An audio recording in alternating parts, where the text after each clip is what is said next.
Happy midweek po mga kapatid. Nakaranas nga ng pag-uulan ng ilang bahagi ng Metro Manila kahapon. Ano ang dahilan nito at magtutuloy-tuloy po ba ang ganitong panahon hanggang sa susunod na mga araw? Alamin po natin yan kasama ang ating resident meteorologist, Weather Tito Alvin, na laging may panahon para sa iyo. Good morning kapatid! Good morning kapatid at good morning Mama Dips. Ulat panahon na po tayo ngayong araw ng Miyerkules.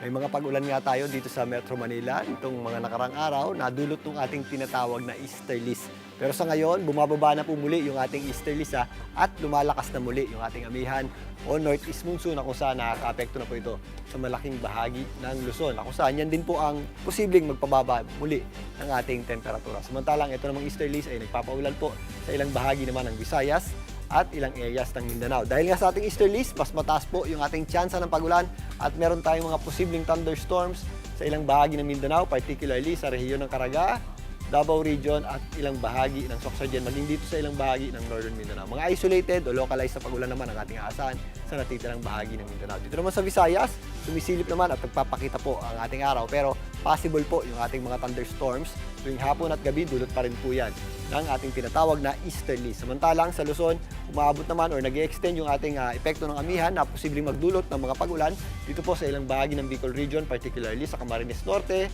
Quezon, Aurora, Isabela, at ito pong ilang bahagi ng Cagayan. Ang natitirang bahagi naman ng Luzon ay magpapatuloy na magkakaroon ng maaliwalas sa panahon, pero kung may mga pagulan tayo, ito po yung mga isolated lamang o yung mga dagliang mahihinang pagulan. At medyo bumababa muli yung ating temperatura, pero sa mga susunod na araw, mas mababawasan pa po yung ating temperatura at hanggang huling bahagi na lamang po ng Pebrero, natin mararamdaman yung medyo malamig na panahon.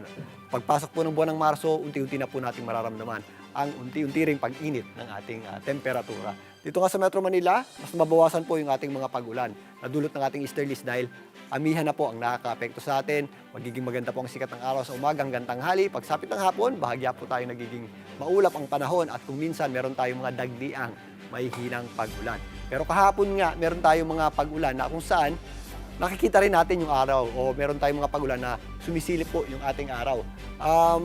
Totoo bang yan po ay merong kinakasal na tikbalang kapag nangyayari yung ganyan? So yung ating mga pagulan na ganyan ay ito pong ganitong may kinakasal na tikbalang, wala pong sapat na pag-aaral yan. Ayan po ay alamat lamang. Hayaan na natin yung mga tikbalang sa kanilang mga love life. Ang ganyang pong senaryo o yung ganyang pagkakataon, meron tayong dalawang posibleng explanation dyan.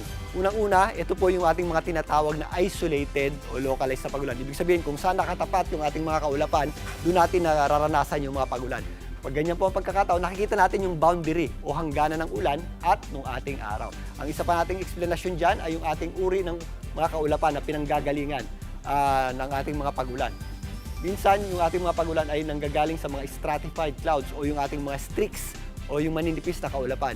Ibig sabihin po niyan, kahit po umuulan, tumatagos po yung ating araw dahil medyo manipis yung ating mga kaulapan. Unlike yung ating mga kaulapan na dulot ng mga thunderstorms, yung may kasamang kulog at kidlat, yung po ay nanggagaling sa mga cumulonimbus clouds na kung saan mas makapal po yung kaulapan at halos kulay itim po ito at kulay gray, na kung saan hindi na po tumatagos yung ating araw.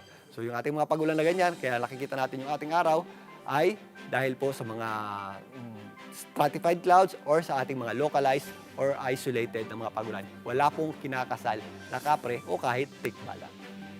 At yan po muna latest sa ating lagay ng panahon. Muli ako po ang inyong Weather Tito Alvin. Lagi may panahon para sa iyo. Mga kapatid, dito Alvin Pura po na laging may panahon para sa iyo. Umaraw man o umulan, dapat laging handa. Kaya para maging updated sa pinaka-latest weather updates, mag-follow at mag-subscribe na sa social media pages ng News 5.